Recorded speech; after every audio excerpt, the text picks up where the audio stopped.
Hey guys, on today's episode, I'm going to talk to you about what is the right way and the wrong way to build a pit. I mean, even is there a wrong way to build a pit? Anyway, stay tuned. We're going to get right into this. You're listening to the PitMaster Secrets podcast. Hey guys, Frank Cox here. Wanted to jump on here real quick and talk to you about a subject for new guys to building pits. You know that I remember when I first built my very first pit, and all the research I was doing and on these forums and on these websites that were talking about how to this, how to that, and you know, even just general metalworking and stuff, I had a lot of questions. I mean, I knew some stuff, don't get me wrong, about like just general metalworking and you know, that kind of stuff. And I knew a little bit about thermodynamics and airflow just because of my trade and my experience in that trade. But you know, I really didn't know, like, I never cooked a brisket. I never cooked a pork butt. I never cooked, you know, chicken. Well, I mean, I'd never even seen a brisket until at least not in its, you know, butcher form, up until I, you know, bought one, took it home, got in the Traeger cookbook and did Bruce's brisket recipe that's in the Traeger cookbook. And I remember, you know, the first time I was cutting up that brisket, all the questions, you know, and then, you know, cooking a brisket, and then, well, that cooker was a pellet cooker. It was a Traeger, so there was no pit mastery really to it other than turn it on, set it for its temperature, make sure it stays full of pellets, and clean the thing, right? So I didn't know a lot of stuff going into this. So what I did is like I said, I was on all these forums. I was pouring through websites. I was reading these how-to articles, you know, that everybody else had put up before me.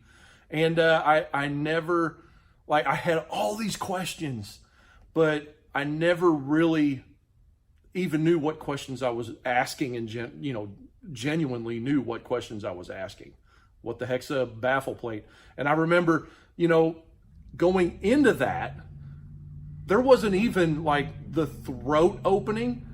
AlleyRat58 on our forum is the one that coined that, and the reason he coined that term was because he had to ask me when he was helping me build the calculator. He did the website design, and he had to ask me, what are we going to call that? Because we always say the firebox to cook chamber opening, and I don't want to have this big long title on that part of the barbecue pit calculator. So what are we going to call it? And I said, I don't know. What do you want to call it? He said throat. And I said, all right, we'll call it the throat. I don't know if Ben's watching or listening to this, but you know, his name in real life is Ben. He's badass internet guy. Anyway, pardon my French there, but anyway, he's the one that coined that term, and I didn't have that term to fall back on when I was going at it. I was trying to explain the opening and where it's at, you know, in this long drawn out term. So I said all that to say this: you're brand new to smoker building. You're brand new to maybe cooking on a stick burner pit, or some kind of a offset or vertical reverse flow or a vertical pit or whatever it is. How do you know what questions to ask? How do you know, like, what things are called? What's the right way? What's the wrong way to build a pit? Okay, so let's just get down into it. I'm going to tell you the secret answer to that question. Are you ready for it? This is really heavy, really big stuff. You ready? Okay, here it goes. Wait, let me get a drink of my coffee here. Hang on. I got to wet the whistle before I say it because it's so huge. Okay, hang on. Okay, got my drink of coffee. I'm ready to go. There is no wrong way to build a pit. Yep, Frank Cox said it right here today, whatever the date is. I said it. Okay, here at SmokerBuilder HQ, where we pride ourselves on everything technical and how-to about pits, SmokerBuilder.com. Okay, I said it. There's no wrong way to build a pit. Matter of fact, I think I'm going to title this episode that, because there isn't, right? No, I won't title it that because then I'm giving away the secret, right? PitMaster Secrets. That's what we specialize in here, okay? So there is no wrong way to build a pit. Now, this is where it gets a little bit deeper, okay? There are best practices to building a pit. That's really the secret. Okay, so when we're getting in there and we're learning all this terminology and we're trying to figure out all of these questions and terminology and all of these things, don't stress out about it, right? It's all it is it's an oven that burns charcoal or wood, or in worst cases, gas. We don't like to burn gas in a smoker. It could even burn pellets, right? It's just an oven. That's all it is, okay? And so what we're doing is we're manipulating the fuel source, the heat source, and the temperature in that thing. And we're using Mother Nature. In the case of no electronics, we're using Mother Nature and her laws of physics and heat transfer and everything else to make this thing go. Now, pit mastery is mastering that process, right? So not to throw rocks at anything here, well, maybe a little bit, but general consensus in the newcomer's perspective of what is a pit master. Well, a pit master is a guy that's been on TV and won all those trophies. A pit master is the guy that has this huge rub and sauce company or this huge smoker company. No. Pit master is a guy that knows how to run a pit. He has mastered the process of running that smoker, his smoker, not everyone's smoker, his smoker, right?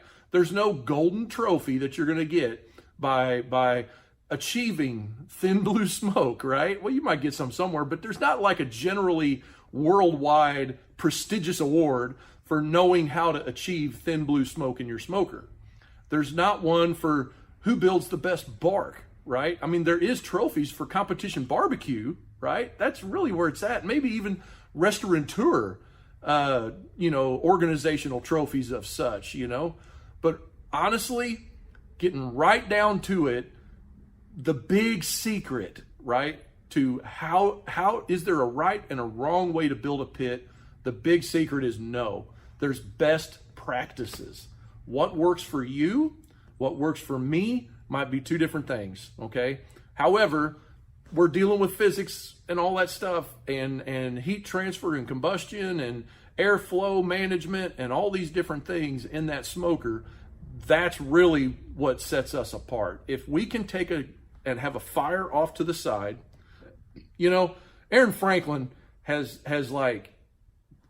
it's amazing what he's accomplished, okay? And everybody calls me and they want to know, how do I build a Franklin style pit, okay? I get that question like 3, 4, 5 times a week. I love the question. I love engaging in this exact conversation with people that call me to know what to do. But honestly, what works for him works amazing for him, right? It might work great for other people that mimic his process.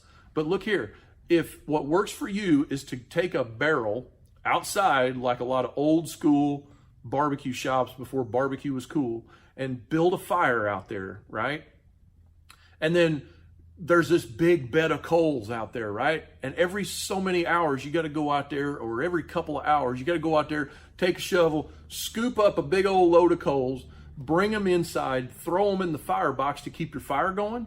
But your barbecue is amazing and you like the result you got, go for it. I love it. I'll eat it. I love it, right? That's old school stuff. I have a deep appreciation for that. However, there's better fire management practices than that. It's not wrong. It works. It's what you love. It's your hobby. It's fun. You like the end result, right?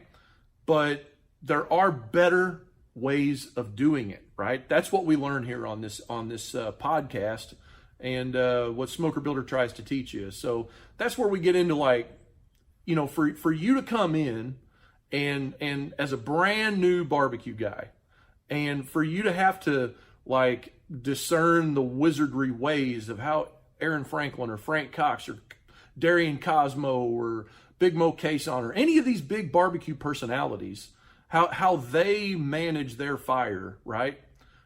It's just better to start off with good, grounded, simplified practice and then deviate from that with what works for you.